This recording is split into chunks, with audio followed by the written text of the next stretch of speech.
We'll just give everything a moment to catch up here. But looks like it's time for us to get started.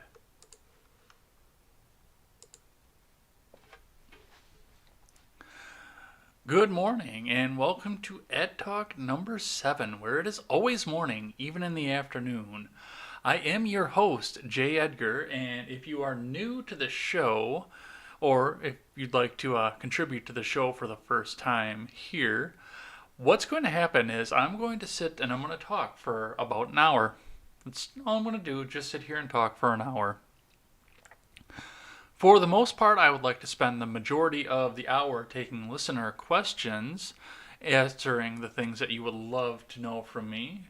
Of course, it will be within reason of what I answer for questions. Nothing really personal, nothing overtly racist or anything like that. But I would like to spend the next hour answering questions. I do have a couple of topics lined up to talk about until the questions start rolling in. But if you want to go ahead and jump in that live chat and get your questions in, I will be sitting here watching the Restream bot waiting for those questions. Quick announcement here, of course. I will be hosting the R-Rated Conservative coming up next Monday.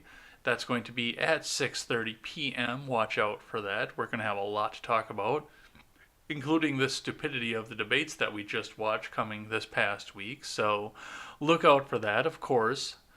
Because it's going to be the R-Rated Conservative, do not listen or watch with your kids in the room, because this episode of Ed's World is going to be deemed more offensive than normal. Sorry, I lost my train of thought right there for a second. We are streaming live right now to YouTube, Twitch, DLive, Twitter via Periscope, and Facebook. Looks like Linda is joining us over. Oh, Periscope works over on Twitter, so welcome in, Linda. If you are over on Facebook, though, apparently Periscope works to get into the live chat. I did not realize that, but Facebook, I know, does not work to get into the live chat. So if you're watching this over on Facebook Live right now, I provided links in the description below. Go ahead and get into one of the main chat rooms, either on YouTube, Twitch, or DLive, and get your questions in from there so I can go ahead and answer them. Before we get started, or before we get questions, because there aren't any questions here, I do want to say a couple things. First off, I'm going to try and get into a more regular schedule for posting videos. I kind of fell off for a little bit. I had a little bit of a slip and a fall, and a little bit of a vehicle acting up going on in the past couple weeks, and you get a little bit depressed and you get a little bit lethargic, so I got behind on my solo video series, and I don't want to be doing that anymore, because a lot of you have been with me from the beginning for the solo videos, and I want to continue to provide those. So I just wrote the script for a DACA video, and this weekend yet I'm going to make one on my full thoughts on Fil A with some actual research and some documents to go through there. I'm going to talk a bit about that today if I don't have a lot of questions, and just kind of some of my off-the-cuff thoughts to all of this. But as far as making a formal video on this, yes, that is going to come yet this week. Let me get the live monitor up here, because I want to be able to check that and see who's watching where. So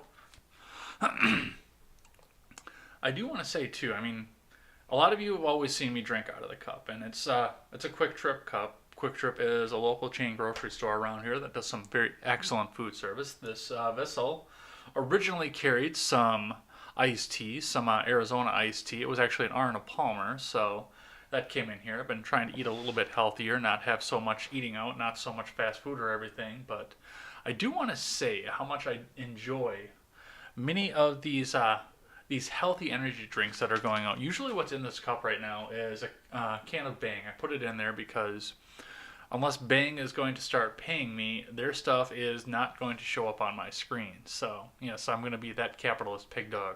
If they want to sponsor me, and if anybody wants to reach out to Bang Energy Drinks, I think it's Redline was the original company that owned them, but if anybody wants to reach out to them and try and push them into a sponsorship for that, I will gladly drink out of their can on the air, as long as they're paying me to do so. But I mean, Quick Trip is local. I'll throw them a little bit of free advertising because I do like some of their views and alignments and some of the things that they've donated to here in the state of Wisconsin, some of the things they've done. So I'll drink out of their cup. But this is actually C4, which is kind of what got me on the healthy energy drink kick for a while.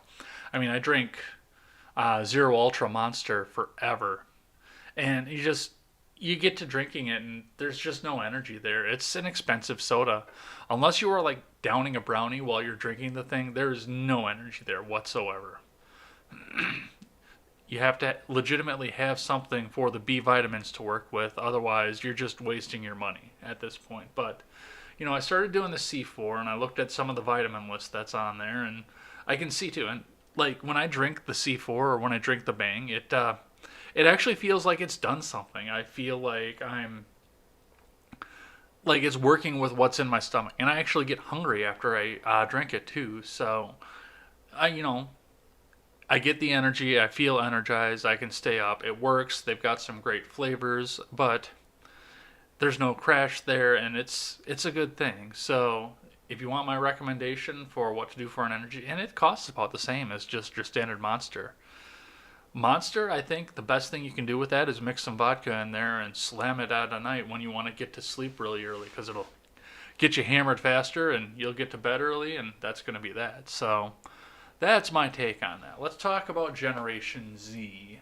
So I've been hearing a lot about this over the last probably couple years since I got into alternative media.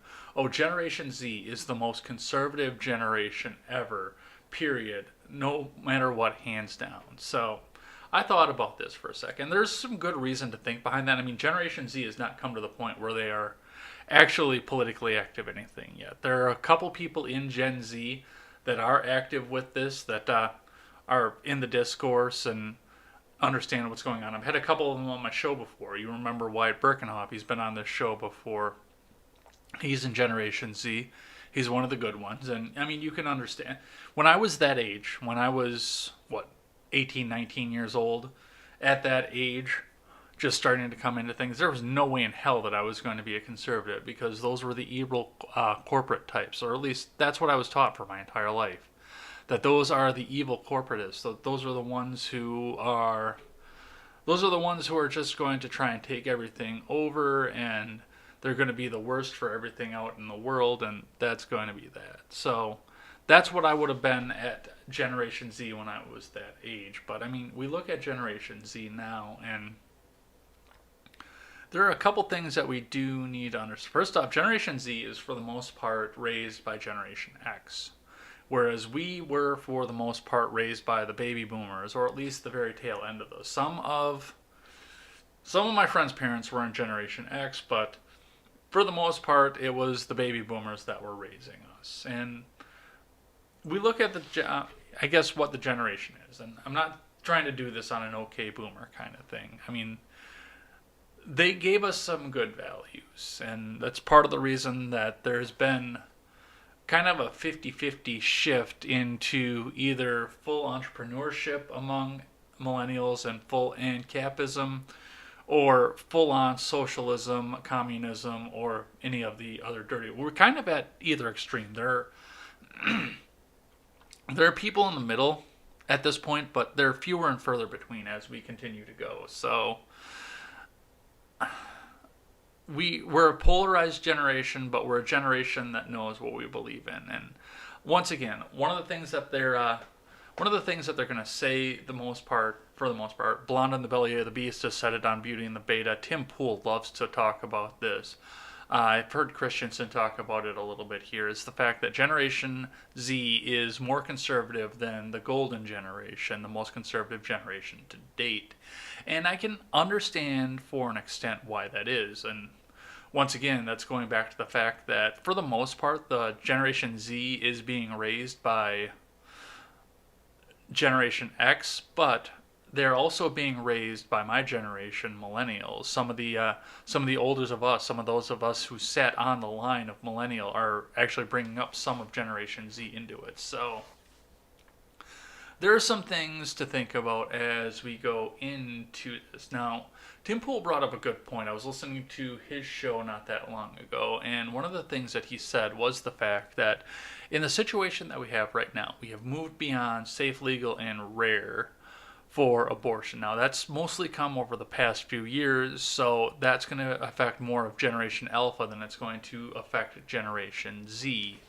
So, you're going to maybe see, I mean, if the statistics go that direction, you're going to maybe see a shift in the more conservative direction for Generation Alpha as long as they go along. But that is not a definite thing, and I'll explain why as we go along into this here. So, now you've got these more conservative values than what the baby boomers have, that the people that are letting their children live through their pregnancies are instilling in it. I mean, it's got to be, what do you say? It's like a 5-to-1 ratio of liberals having kids versus conservatives having kids. And I mean, the more conservative families out there, especially the people my age, are jumping out and having 3, 4, 7 kids going on. My sister just had her third one right now. And well, once again, that runs off into Generation Alpha. So the youngest one is going to be in the next generation. But I mean, the older two are in Generation Z. And,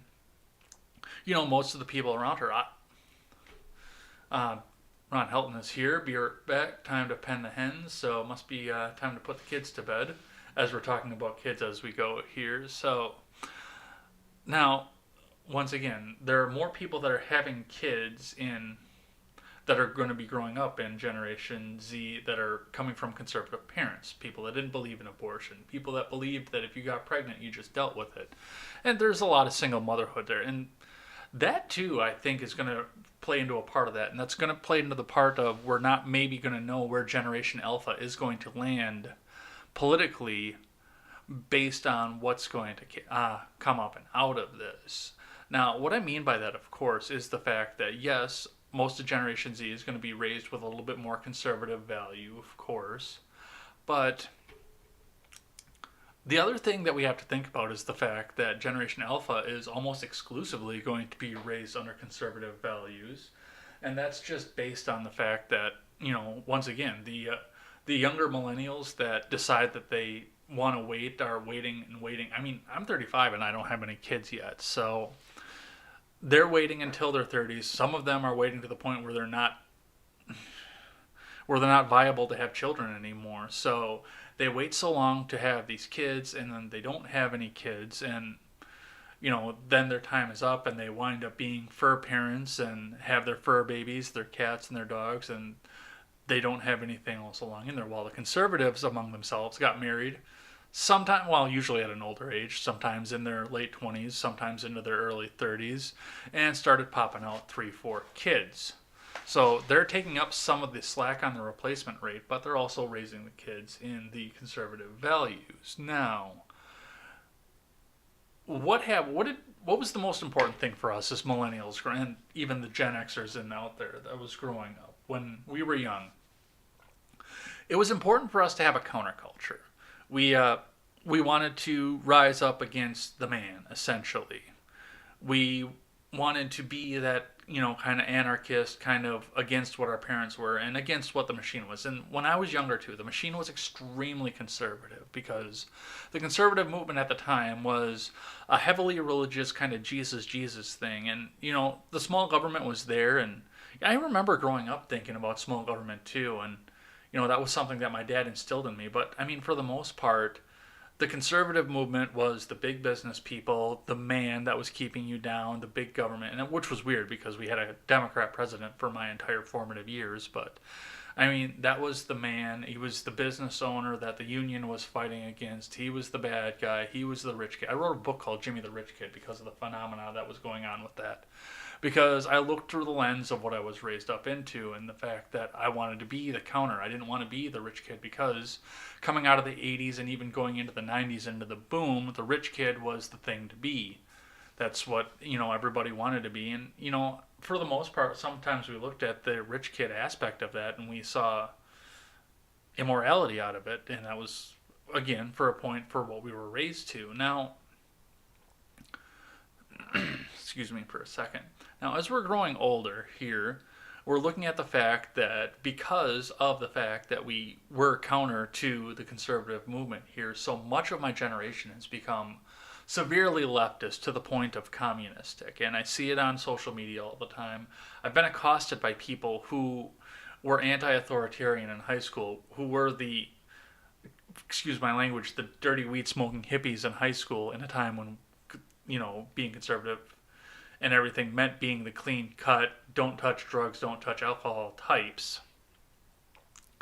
They were the anti-authoritarians, they were the counterculturist ones, and now they are the ones that are trying to impose, authoritatively I might add, the view of the world that came down on it. I mean, I'm not going to name any names, but of course one of them, the one who sat behind me and played the song Because I Got High in our poetry class to analyze that for the poetry that went along with that, he accosted me on Facebook one day because my thought behind the transgender bathroom thing was, hey, R-rated, R-rated, I'm going to get my list over to you of topics for you tonight, so go ahead and watch your email for that. I've started on it already, so we'll go ahead and get that. R-rated is, of course, going to be, as I mentioned at the top of the show, on my show this coming week, this coming Monday, so we'll talk to him. We'll get his take on everything, and it's sure to be a lot of fun. I've seen him on other shows before. It's sure to be a lot of fun, and I'm planning on ordering a new flag because baseball season is over. But because of that accent, I'm not taking Old Faithful down until after he's on the show. So look for that. I'm not going to tell you what my new flag is going to be, but it's going to be kind of geeky. I'm going to geek out on that. So going back to Generation Z, Generation Alpha, and the counterculture. So now, we got so far into the counterculture of the fact that now they're moving beyond this small government aspect. They're trying to grow the government because they're told that's the counterculture. Because the man from when they were kids wants to shrink down the size of the federal government, shrink taxes, they want the... Uh-oh. All right. After I get done with this, I'll start up a Discord call. R-rated, check in the description that you have below here. Pop in my Discord and we'll talk about this and we'll see if we can reschedule. And I'll see if I can't find somebody to do this week. So the link is below. Pop in there. You don't need to be accepted or anything. So we'll talk about that off mic here a little bit. Anyway, going back to that's good to know though. Thanks for reaching out to me on that. Going back to Generation Z and Generation Alpha. So, once again, now we're in the extreme leftist area right now, where that was what everybody in my generation grew up into. And, of course, now they're growing up into the point where they're starting to take some of the reins of power. Alexandria Ocasio-Cortez. April Hart, yes, you're probably about 20 minutes in, so we're going to go 40-ish more minutes on this. And like I said, this is a makeup episode because nothing uploaded to YouTube last week. So, where was I going with this? So the leftists kind of took over in the vein of what's going on in politics and what's going on in the country. Alexandria Ocasio-Cortez is in the House, along with several other millennials who are making quite the ruckus against the boomers and what few Generation Xers that we have in the House of Representatives. I mean, I was thinking about running for the Senate this past time through. Would I have been the first millennial in the Senate? Somebody fact check me on that. If I had made it to Senate in 2018, would I have been the first millennial in the Senate? That would have been an interesting thing to consider as going along. I never thought about that until now. I mean, people made such a big deal about the fact that we have the youngest member in the House, in Alexandria Ocasio-Cortez, but anyway, so this leftist movement that was the counterculture when we were growing up is now starting to take some of the reins of power, and this is starting to become the culture that we are living in. So I've said it before, I can't understand for the life of me what happened, what point it was that I was moving along where I was going through my life, where I started to realize the fact that conservatism became the counterculture.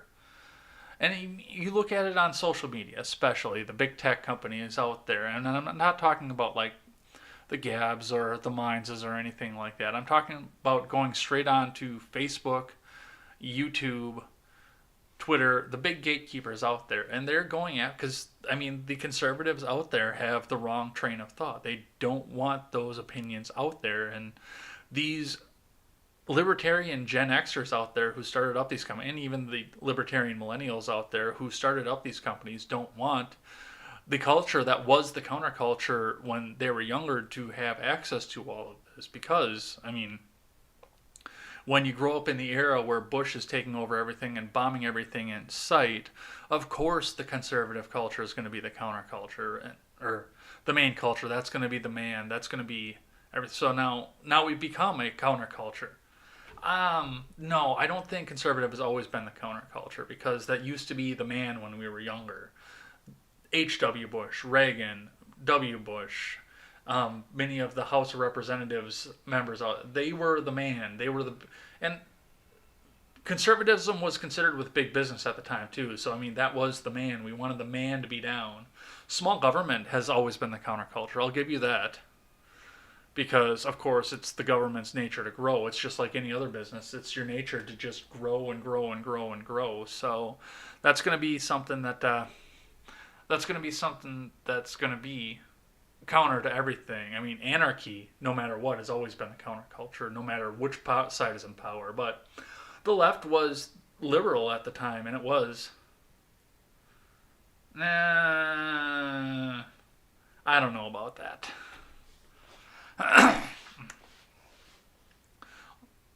All those Republicans you're referring to are liberal Zionists.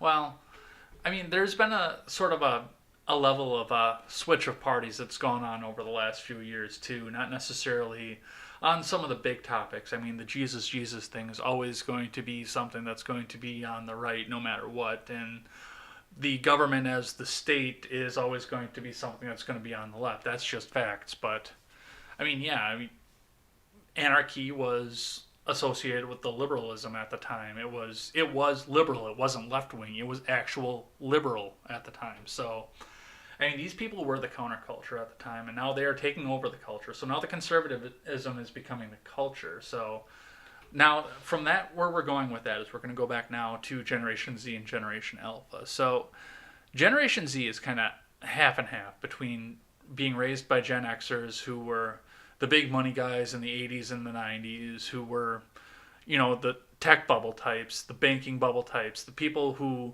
were able to hoard a lot of money in the 80s. Some of them crashed it off during the Iraq era, and some of them were able to keep a nest egg and keep their lives going, but for the most part. But those were also the ones who kept their kids in their basement forever. Now, it is the nature of kids to rebel against their parents no matter what. And there is still a form of liberalism, I think, that came among the later Gen Xers. So I think Gen Z and the early millennials, obviously. So Gen Z being the more conservative generation, of course. Now, the people who had the most kids, as I mentioned at the top of the topic, were the ones who were conservative, who were religious, who were traditionalists per se, and the people who were more to the left were waiting to have kids to the point where they were barren. So obviously, of course, you're going to get a rash of people being raised with more conservative values because more conservatives are having kids. But now we get to especially now as we go into Generation Alpha, because almost no left-wingers are having kids. I mean, half of them don't even know which bathroom to use at this point. But the ones who are having kids are going to be extremely conservative to this point. I mean, I've talked with my girlfriend about having 3, 4, 12 kids before. Like, what is counterculture about the leftist social movement that had the backing of all the news media, the Hollywood movies, and all of the academic institutions? Well, at the time, all of the Hollywood movies, all of the news media, I mean, even though they were owned by the big businesses at the time, they were feeding a line that you were supposed to stand up against the man, and you were supposed to walk away from everything, and you were supposed to be anarchist. The big government thing is new over the last the big government thing is really new let me rephrase it. The big government thing on the left is really relatively new as far as the left goes. It was supposed to be anarchy because we were rocking against Bush at the time. So keep that in mind. Keep who was in power in mind when many of these people were coming of age as well. I mean, what was it? Rise Against actually had an album out there called Rock Against Bush. So once they came back into power, of course, now they turned authoritarian because now it was safe to be authoritarian because somebody that they liked was in the White House. Whereas some of the rest of us who, I mean, I like Trump for the most part, and he's in the White House, and it would be really easy for me to jump up and start saying, let's go big government, let's go big, let's let the government take over everything. I mean, you see that on Twitter almost every day from somebody who has MAGA in their Twitter name. It would be really easy to do that, but no, I still want to get the government the fuck out of my life. I don't want them around. So that's going to be what that is here. Now, going into Generation Z and Generation Alpha. Now, if these kids in Generation Alpha are going to be raised by an extremely conservative group of parents, which they're going to, unless something drastically changes in the next year, some people realize that their voices are going to be silenced unless they start having kids to, I mean, send the next generation into. These kids are going to have extremely conservative parents, but they're going to want to rebel. That's just the nature of kids. They don't want to be their parents. They want to rebel against their parents. And some of them will grow up and realize that their parents were right. Some of them will grow up and never realize that their parents were right. But for the most part, when you're 16, 17, 18, you're going to want to figure out what you can get away with. So Generation Z may have a leftward turn as they reach into their formative teenage years. I mean, some of them are past their formative teenage years as well. Like I said, we have Wyatt Birkenhoff on this show. We had Carly Krogman on this show. Both of them are extremely conservative, religiously conservative, and both of them are at the very beginning of Generation Z. I mean, Generation Z started in birth year 2000. I think both of them were born in 2001. Somebody reach out to them and figure that out as well. So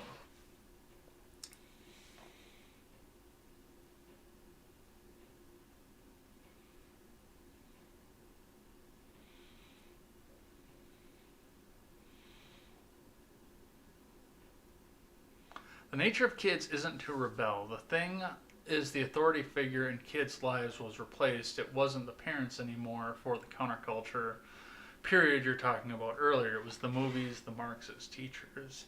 Well, I get that to an extent. I get that to an extent because, I mean, yes, the Marxist teachers were out there, and that was sort of a rebellion too against the parents because, I mean, for the most, I remember being like 7 years old and seeing all of my friends go to daycare. And this was when I was 7 years old. This would have been 1992. I mean, all of my friends, everybody around me in school was going to daycare every day. And my parents had an arrangement when we were growing up where, because of their jobs, there was always one of them home for us at all times. My mom worked at night and my dad worked during the day. So I had two working parents like most of my friends did, but for the most part, all my friends had parents who worked an office job until 5, 6 o'clock at night. So there was nobody at home for them when we all got out of school at 3:15. So to an extent, yeah, exactly. You know where I'm going with that. So, but again, now you've got a Marxist teacher telling you to rebel against the authority of your parents and put your, at the time it was anarchy because anarchy is very much it's very much an appealing golden apple kind of thing. But as you grow up now, you've been raised by the system.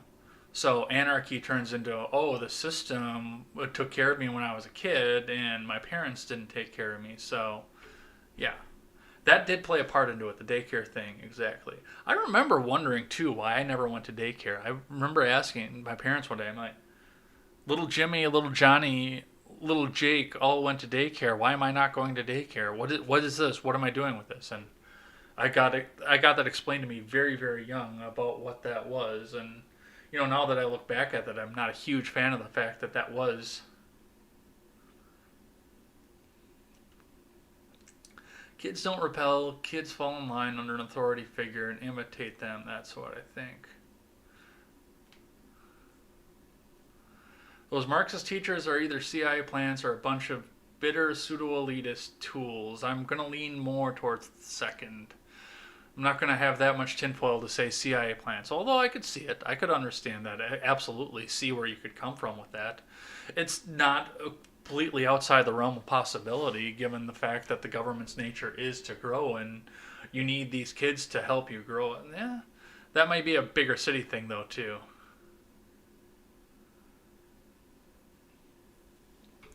Anyway, so we'll see what happens with Generation Z. I have faith, of course, again, that they're being raised in a more conservative manner right now. And after seeing what we talked about earlier, the daycare thing, after seeing how that failed my generation, I do see merit to the fact that, and you look at people like Mackenzie out there who. My dad worked, my mom stayed home to raise the kids, plant gardens, take care of livestock, etc. Yeah. I mean, we lived in the village. We didn't live out on the farms. I did some farm work when I was younger, but we didn't necessarily live out on the farms. So, yeah, I could see that too. I mean, what's the word I'm looking for? Agrarian lifestyle, the agricultural lifestyle, I think would be the best thing for a lot of kids growing up right now, but it's just not tenable for a lot of people. It's not available for a lot of people to take advantage of. So, I mean, that would be, I think, the best thing for us to go back to an agrarian society, but it's not necessarily going to happen. But as I was saying, like Mackenzie over on Twitter, Mac and Liberty, go and check her show out. And she just got married. They're talking about kids right away, and I know that she's trying to position herself to a point where husband can work all the time and she can stay home with the kids. Um, I see merit in that because, like I said, the system failed us. The daycare system failed us. I was dating a teacher for a while, and I thought that would have been a really, really good thing for raising kids because of the fact that, you knew that she got out of school about the same time that the kids would have got out of school. So there wouldn't have needed to be, well, maybe a little bit of overlap right away in case, at teacher conferences, parent-teacher conferences or whatnot. But for the most part, the teacher got out of school at the same time as the kids. So that was going to be that. All right, let's move on to Chick-fil A. Thanks for the good live chat, by the way, too, that's going on here. So I saw this thing with Chick-fil-A, and I'm going to do a little bit more of a full-length video on this. I'm actually going to get some statistics together, talk about what was going on with that, what I saw out of that, and what's going on with everything. But I'm going to go a bit off the cuff with Chick-fil-A right now, because I'm going to lead this out by saying that for right now, I don't think Chick-fil-A needs my money. And that's even given the fact that they've kind of turned themselves around and walked back what it was that they did. I still don't think right now that they need my money. Because it's not worth it to me. Now, this is, and I'm going to actually research this and figure out if this is actually what happened or if there's something else here that I need to go. So this is all off the cuff. Forgive me if I am wrong and correct me in the live chat if you need to. Now, Chick-fil-A was a very small restaurant when I was younger, when I was first getting out of the house. In fact, I only ever knew of one of them for almost the entire time, for almost my entire adult life. I've only ever seen one Chick-fil-A. It was in the mall in Racine. It was just a little storefront. It wasn't a standalone building or anything like that. It was just one little storefront. You go around Chicago, especially around the Dan Ryan Expressway, you start to see a bunch of billboards for Chick-fil-A. Around the Dan Ryan, there are all kinds of billboards that say, eat more chicken. They've got the cows on there. But for the most part, I only ever saw the one Chick-fil-A out there. So, and it was really good. I mean, my cousin, who I hung out with all the time when we were growing up, and then once we were adults again, he loved going to Chick-fil-A. That was like his favorite thing in the world. He would make special trips to Racine. I mean, he knew of nothing else in Racine. He lives there now, but he knew of nothing else in Racine at the time other than going to Chick-fil-A. So he would run up there, get a few sandwiches, go and eat them, and that was going to be that. And it was a good sandwich. Now, I don't know, maybe a little bit before I started getting into my political awakening, decided that I wanted to talk about this like this on live stream and everything like that. Chick-fil-A started to come into the news because apparently, and this is the way that I saw it, during an interview, somebody asked Chick-fil-A CEO Dan Cathy, who had kept all of his restaurants closed on Sundays to make sure that his employees could spend time with their families and observe the Sabbath, which I don't know what he did with Seventh-day Adventists who wanted to work there, but regardless of any of that, everybody knew what their religious affiliation was, and the fact that they were highly religious. But they asked him right out how he felt about traditional marriage, for whatever reason that they felt that they needed to do that. So he came out and he said that while he, was all for anybody who was homosexual to work at his stores, he would never turn a gay customer away, even somebody as flamboyant as they possibly could. I mean, everybody's money spends the same, and everybody's labor turns out the same as well for the most part. So he wouldn't do anything like that, but he didn't support gay marriage per se. The Equality in Marriage Act and the ability for gay people to go and get married, especially in a church. And he caught all kinds of flack for that. And of course, because that all came out, people started doing some digging, and it came out the fact that now Chick-fil-A is giving to several Christian charities, especially charities that, give to the idea of traditional marriage. So now we're sitting here.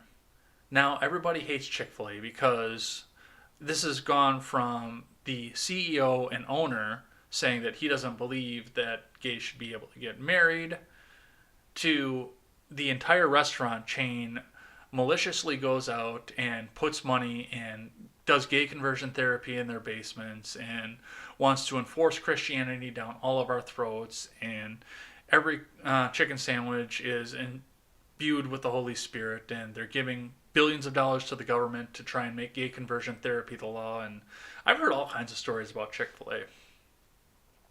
From what I understand, none of it is true. From what I understand, again, it's the charities, of course, the Christian charities, including the Salvation Army, who is giving toys to all kinds of people who are without work right now, people who are homeless, and who is helping all kinds of people. But yes, they do support traditional marriage as well. The Foundation for Christian Athletes as well is another one that's a big one on there.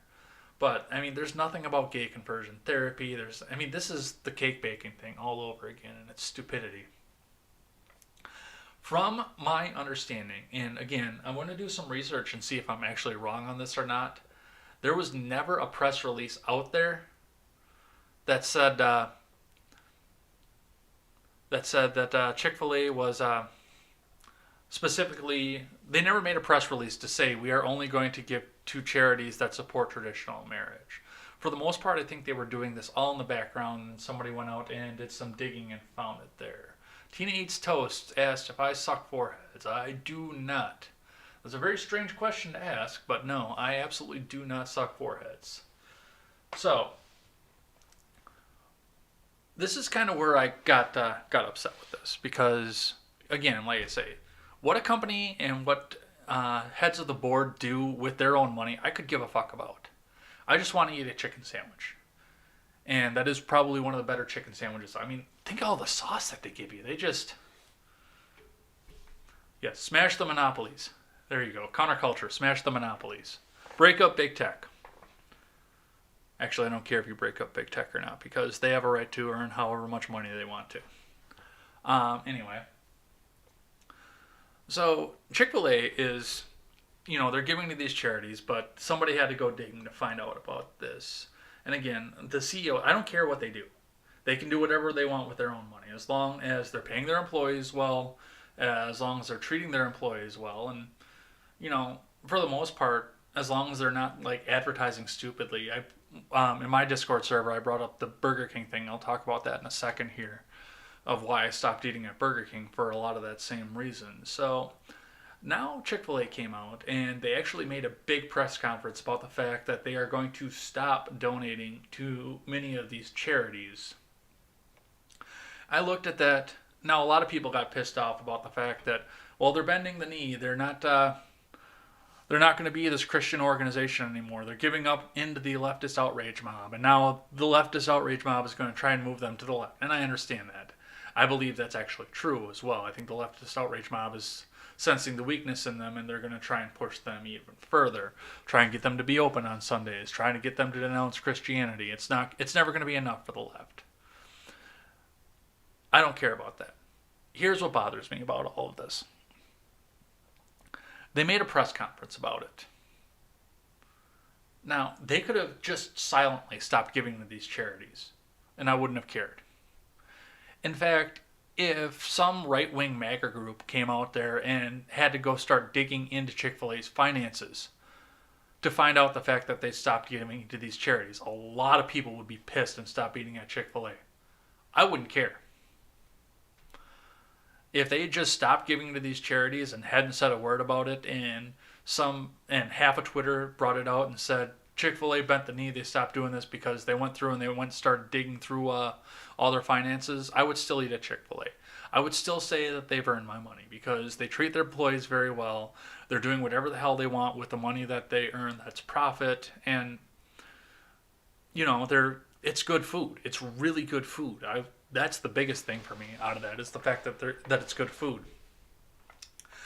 The thing that bothered me, it was the press conference. It's the fact that now they're trying to grandstand. They're trying to make bending the knee into a part of their advertising campaign. The caving is a part of their advertising campaign because they're sucking on, well, they're not necessarily sucking on the corporate teeth, but, they're trying to appease to everybody, and they're coming out with it in the open and making a big show out of that. And that was just to the point where I said, okay, well, they don't need my money anymore. Now, was it in my server or was it in Reese's server? April, where did you put the article? I think it was in Reese's server. There was a screenshot out there that kind of showed that Chick-fil-A had kind of given the middle finger out to the leftist outrage mob. And they said, okay, well, now we are going to turn around and donate to these charities no matter what. But, you know what? I'm in Discord right now. I could just look at it.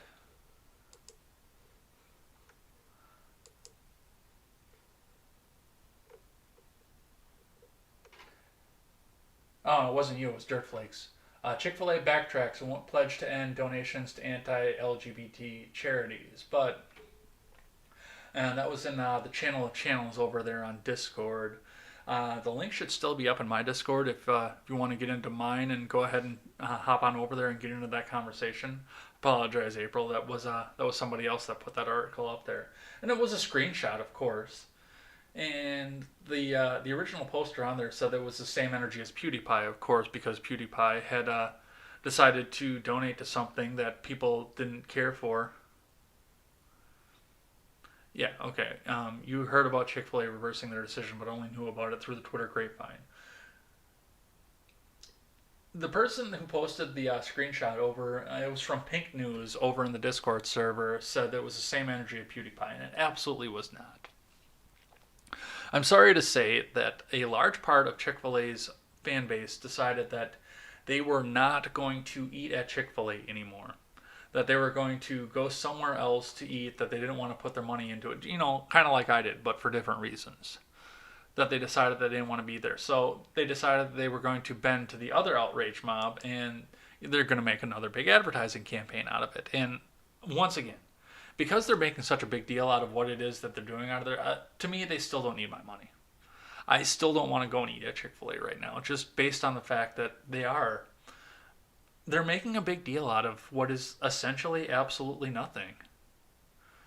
No, they're anti-gay, and that's okay, but it's the showmanship that they're doing about it that I don't want to support. Do what you want to do with your money in private. Don't make a press conference out of it because you're either going to bend to one outrage mob or the other, and you're going to use it for a commercial. And that's... Once again and again in all the other parts. If somebody had gone out and done the digging for it and exposed them Project Veritas style, I would probably be having a completely different conversation about this at the time. But because they were making press conferences out of it, making big deals out of it, trying to get one group of people to come in and shop with them, and then trying to get the other group back, you're further dividing the country at this point. Instead of the country dividing itself at this point, you're legitimately further going in and dividing this country at the moment, at a time where we should be all coming together. I mean, we are in one of the biggest bull markets of history right now. We should be like the 90s, all coming together, all of us trying to come together and make some money. Instead, you're making these big press conferences to further push people apart. And yeah, they can be a pro-traditional family. They still need my money. And it's the same thing with Burger King. That was the other thing that popped up. I was having a conversation on my Discord server about the fact that I didn't feel like Chick-fil-A needed my... And here's one thing I want to say with this as well, because, Kayla and April have both said in the chat that they're in support with Chick-fil-A being pro-traditional marriage. I'm not going to tell you how to spend your money. I doubt we'll ever heal this divide. Yeah, it's getting hard to think that as well. I'm not going to tell you how to spend your money, though. If that's what you want, and it's a good chicken sandwich, I'm not even going to criticize you for going there. It is a delicious chicken sandwich. It is one of the best chicken sandwiches I've ever eaten in my life. If you want to go over there and spend your money on that, that's all the more power to you. You earn that money. It is your money to spend how you feel, and if that's, the important thing to you, absolutely go and eat at Chick-fil-A. I don't want to eat there currently. The center will become a no man's land where you will be attacked from both sides. Yeah. Unfortunately, there's been one thing that's ever brought us together in my lifetime in this country to a point where you could be in the center, you weren't attacked, and everybody was just an American. And that was 9/11. That was the most united this country has been in my lifetime. Because we were moving to the divide again. We were moving to the divide to the point that we're at right now. Up until September 11th, 2001. And then we all kind of just fell back together because we came together as a nation to try and heal ourselves. And, once the towers were down, once the war had been dragging on and become, for the most part, unpopular anymore, now we're starting to come off into this divide. And there are still people out there who say that we need to stay out in the Middle East, and people who want us out of this at this point. And the people who wanted us out of it at this point are the people who wanted us in there the most at the time.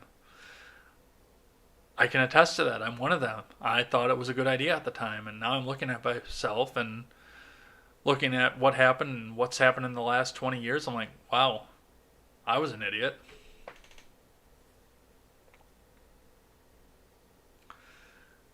You will have your principles, but nothing else. We all need alliances. Yeah. That is something that I've thought about it as well. And we've had the conversation before as well. When Reese was on my show, we had the conversation about alliances as well, because we had socialism kind of beaten down the door on us. And, after the Obama administration, the big government and the socialist movement started to take over. And that's kind of what we're seeing right now with the libertarian divide and the Groyper Wars and Conservative Inc. and everything else like that. And that's the fact that the libertarians, both the small and the big L libertarians, and the conservative movement had, let's say, an alliance of convenience at the time. There was an alliance of convenience that came out of the fact that both sides wanted socialism gone. The conservatives wanted the worship the state part of the government gone, and the libertarians wanted the economic authoritarianism gone. So it was an alliance of convenience, and it wasn't an alliance of convenience that was going to last. So that's what caused that to happen. That's why we're starting to see some of these fights coming along. And once again, I don't know much about Nick Fuentes or his group of people, so I don't want to opine too much on him, because I can't criticize him fairly because I don't know anything about the guy. But yeah, that's, we're going to start to see some of the seams fall apart on that, because that was an alliance of convenience. That wasn't a true alliance of ideals. It was just convenience because we had the same enemy. Anyway, I want to go back to Burger King for a sec because I promised I would talk a bit about Burger King and why I choose not to shop there and eat their food, even though that was, up until Chick-fil A, one of my favorite fast foods ever. I still, I drive by a Burger King all the time. I almost went in one day because their flame broiled beef is delicious. But yeah, it's been, I think, 2 years since I've been to a Burger King. And actually, I was watching Beauty and the Beta when I realized this, and I went back and of course, I fact check everything out of it. But Burger King was the pink tax that it just pushed me over the edge. Now, once again, your CEO, your founders, your shareholders, you can do whatever you want with your money. It's your money, you've earned it. If you want to put it into a huge feminist cause, go for it. Don't advertise it to me. Do your thing, it's your money, it's what you've earned, and you've worked very hard to get your money as a CEO. So go ahead and put it into whatever you want, but don't try and cram your beliefs down my throat. So a couple of years ago, Burger King put out an advertisement in which it was an ad campaign. They made a commercial out of it, and I believe that some of the locations actually had this all on the menu. What they were doing was they were having, I guess, kind of a hidden camera reaction thing going on where customers would come in. They would want chicken fries, which I don't blame them. Chicken fries are absolutely delicious. So you looked on the menu and you had a box. It was a 9-piece chicken fries, and it was like $2.99 or whatever the hell that cost at the time. And they had on the menu next to it, they had chick fries, which apparently were the exact same chicken fries, but it was in a pink box, and they tagged some astronomical price tag onto it. It was like $4 or $5 for the same box, and of course it was because it was women's chicken fries, even though it was exactly the same. The point being, of course, that a man's razor and a woman's razor are exactly the same, or shampoos or various things like that are supposedly exactly the same, but they put a pink tax on it because it's a woman. It's a way of trying to keep the women down. This is completely, of course, not true. I mean, many women's products have different perfumes in them. And I don't know if you've ever bought a men's razor before, but I mean, there's a reason that those things are all locked up in a case right now. They are not cheaper than a women's razor. And even the ones that are, I mean, the women's razor for your legs, it's got the little soap gone around it. It's got moisturizers in it. You use different moisturizers, different skincare products in it. I mean, there's a reason that some of the women's products are more expensive because they've got different stuff in them. It's not a pound for pound the same thing, and nothing's stopping the women from buying the men's stuff if they want to smell like a dude or have that kind of stuff. I mean, my ex-girlfriend used to use my Dollar Shave Club razors because I had two handles for it, and as little bit as I shaved, even when I did shave at the time, as little bit as I shaved, I had way more razor heads than I ever needed. I was getting full cassettes and not even opening them up at the time. So, yeah, if you buy the same product, it's exactly the same. But the fact of the matter is, it's not the same product. And now Burger King was trying to cram this narrative down, of course, that the chicken fries were more expensive because they came in a pretty pink box and they were marketed as towards women. And I looked at that for a second and I said, you know what? These guys don't need my money anymore. They're going to try and cram this narrative down my throat. Again, I'm never going to blame anybody for going into a Burger King. They've got great food. The chicken fries are outstanding. The burger patty, I don't know what they season their burger patties with, but they far outweigh McDonald's comparable. And for price, they're a little bit less. Optimistic Shaggy comes in. Pink tax. Absolutely. The narrative that Burger King tried to cram down our throat, the pink tax. You know, again, the little burgers with the little bacon. That's one thing too. McDonald's has never been able to make a decent bacon cheeseburger. Their bacon is always too crispy and it's crappy. Burger King's bacon was really, really good. And you get the 10-piece nuggets for like $2. On all aspects and all avenues, Burger King is the absolute supreme and superior choice. But if they're going to try and cram that narrative of pink tax down my throat, they don't need my money. And that's the bottom line. That's everything that I have to say about that. So, I think I'm going to wrap this up. Looks like we got about 5 minutes left going on. So, as some of you have may have heard at this point, this coming Monday, I do not currently have a guest. So we will figure that out here. I'm going to get in contact with the R-rated conservative, and for the most part, I think he's going to come back at some point here in the near future. So look forward to seeing that episode in the near future, and I'll get off of here and go ahead and start trying to line up a guest for 6:30 on Monday. Edgeworld will be playing at 6:30 on Monday. I don't know who the guest is going to be at this point, but we'll go ahead and figure that out. I got a couple days to work some avenues and see who I can find out for that. So look forward to that at 6:30 p.m. Central Time, right here on all the platforms, or back on BitChute, or on the audio platforms as well. Let's see, what else do we got coming up here? Looks like I'm going to make my DACA video, which I'm pretty proud with the way the script came out here. So look for that coming up in the next weekend. And I'm going to do a little bit more extensive video on my thoughts on Fil A. And I'm going to actually do some research and get some facts, figures, and numbers out here for you. So we actually know what's going on. We're going to find all the facts and draw all of our own conclusions. So let's see what we got. Repeal the 19th. I'm gonna be like Christensen. I'm gonna be a fence sitter on repeal the 19th. I'm sorry. I'm not gonna make a judgment on external characteristics. I never have, and I never will. Let's see, what else do we have going on here? If you want to continue the discussion here, there's always the Discord server. So go ahead and get in down there. That's linked in the description below. You can find me over on Twitter. That is at Edsblog Twitter with a 1 in place of the I. This episode will be uploaded automatically over to freedomscoop.com. Go over and check us out over there. We always love to have you. We're always out looking